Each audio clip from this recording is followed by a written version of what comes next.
Hey y'all, Data Guy here with a special appearance from the Data Dog.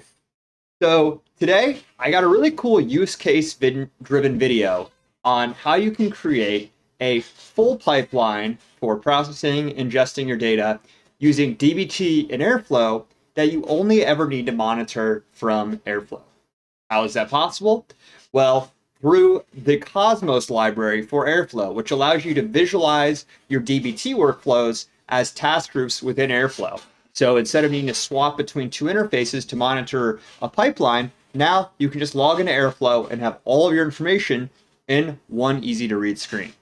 So without further ado, let's get in the code. Let's start building this thing.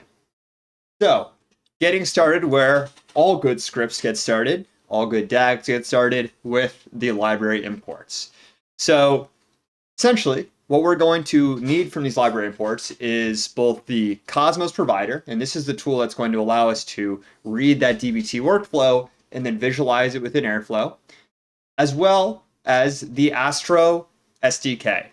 And so that's represented here by from Astro import SQL as SQL, import Astro SQL table, import table and metadata, and Astro files import file.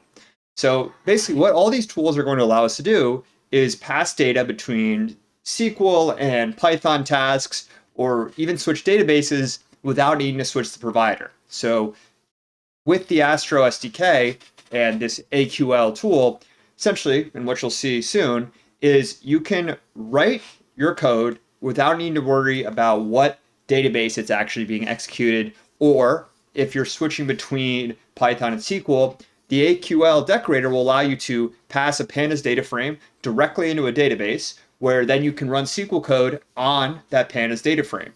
So there's no more need to have to convert back and forth between the two modes when you're moving data around.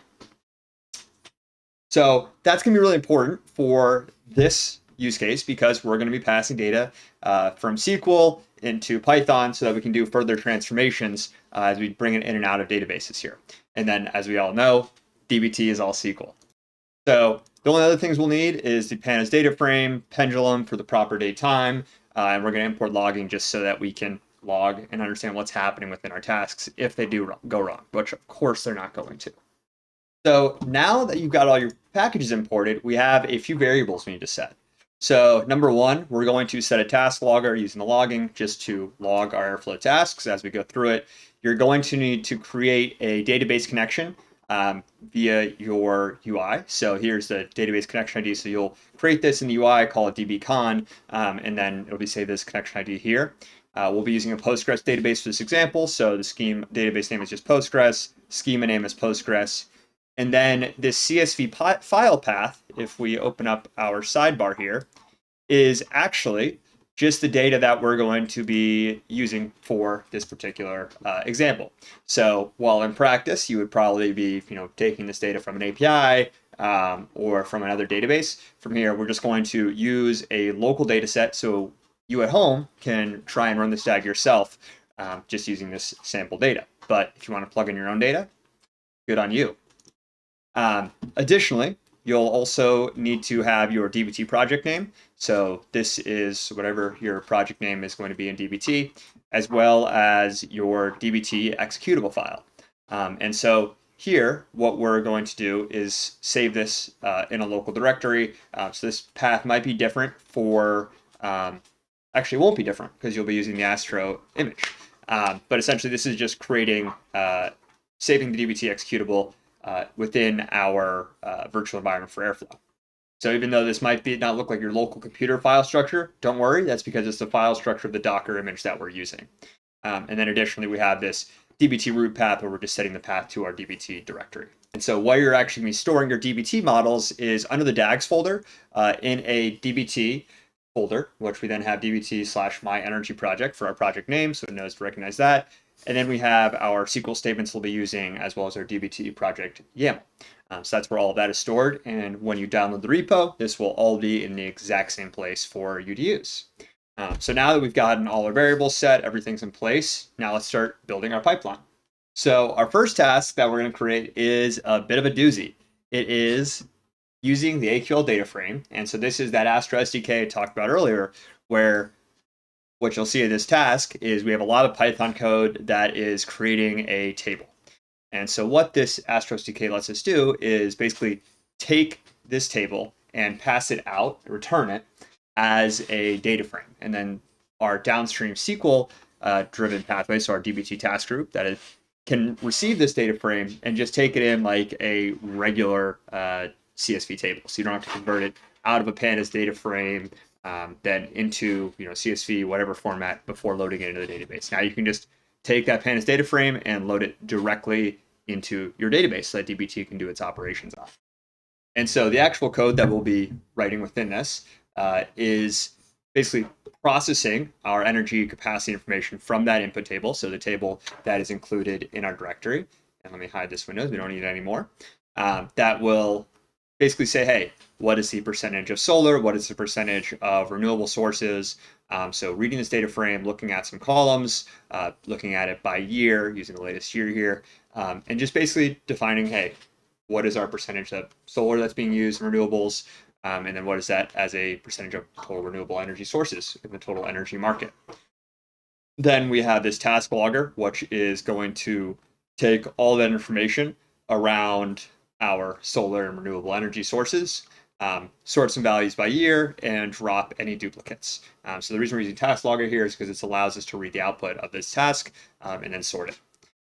Then this will also publish it within the task log so that we can read it as people when we just go to look at the log in the Airflow UI. So the name of the game here is everything, all that information should be contained within the Airflow UI, so you can just monitor it from Airflow.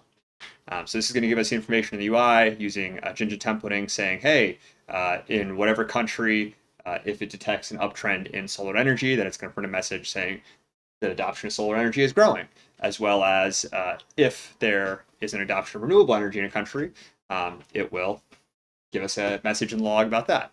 And so pretty simple stuff where we're just looking at, hey, is the latest year the highest solar percentage it ever has been, and just choosing for a particular country here.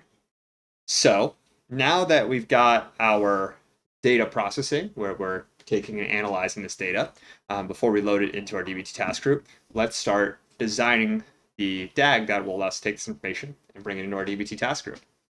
So now that we have our first task defined, not really our first task, it's secretly our last task, but the only one that's non-standard that we need to define the function before the DAG, we're going to start writing our DAG. So here, just very simple DAG declaration, set a start date, schedule, and no catch-up, since imagining, in this case, we're just processing this data one-off. Obviously, if you're doing this practice, you'll probably set it to a schedule.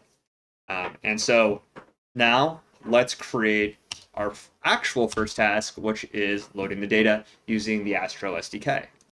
So here, again, we have that fun little AQL decorator where we're using the AQL function to create a task that is going to load data. And so what this AQL decorator .load files, the method is going to do is take our input file, so just reading that CSV path for that local file I was talking about, so you can see it pop up there, and putting it into our database, so our Postgres database that we're using to run these DBT jobs. So here we have our output table where we're just creating a name, calling it the energy table. We have our connection ID. We have our metadata, so what database it's going to be in, what schema it will be in.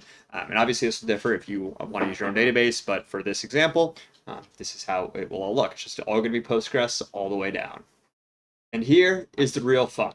So this is where we're creating that DBT task group that is going to run our DBT workflows within that Postgres database. So here, this is that Cosmos visualizer that allows us to take this DBT task group and actually just visualize it within the Airflow UI, which we'll take a look at after we're done writing the DAG. So here we have our group ID, transform data, our DBT project name, connection ID, route path, executable, schema name, all variables that we set previously. And so then, again, what this is looking at is going to be the files within this DBT include directory. So we can look at our project YAML file. See, it's just called my energy project. And it's just going to create a variable country code and just give us renewable information for France. And then we can also see the select statement for actually getting that information out of Postgres, and the create statement for creating those different percentages and doing some analysis on the total capacity and just massaging the data here. So this is where all these files are being referenced from that are being used within here, just so you know where everything is relating to. And so once you've got this all set up, this will then take that and visualize that DBT workflow within the Airflow UI, which is really, really cool. And so now that we're done with that, we just have to set up the bit mapping for this project, and we'll be all set. So here in the DAG definition, we're just setting the relationships between those tasks we created. So first we're going to load the data, then we're going to pass it through that DBT workflow. So it's going to go into Postgres, it's going to undergo these DBT transformations.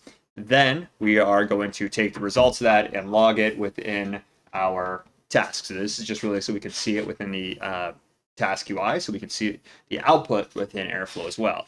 And you can see here, again, it is just creating a table. So the reason we're passing these values is because we wanted to reference that table that we just created, which is from this DBT table. So this is just telling us to reference, hey, go to that Postgres database, go to that Postgres schema using this connection, pull out that table, and then pass it into here so we can use these Python operations to actually do some additional cleaning up analysis of the percentage of solar, not going to go back into a percentage of renewable energy sources. And what's really cool about that is even though this is being read in as a pandas data frame, you'll notice here, we're actually taking it directly from a Postgres database. So eliminating the step you would typically need of taking it from Postgres and then converting it into a pandas data frame before you can do your analysis. So again, the Astro SDK is just all about cutting down that boilerplate useless code that you just have to do so you can focus on making actual, real, usable code that is relevant and not just boilerplate, because we all hate extra work. And so after that, you're off the races. Just declare my energy DAG down here, and you're all set. So now that we've built the DAG out, let's take a look at it in the Airflow UI in action. So now we're back in the handy dandy Airflow UI, getting ready to go. So the one thing you will need to do in the Airflow UI to get this to work is create a connection called dbtcon. For me, I'm using a Postgres database, but like I said before, because we're using the Astro SDK, you can use any database for this. So don't feel constrained to Postgres. So the only thing you'll need to change is just some of those variables at the top of the DAG. If you're using a non-Postgres database, will make sense because they're all just called Postgres. But just want to show you this here.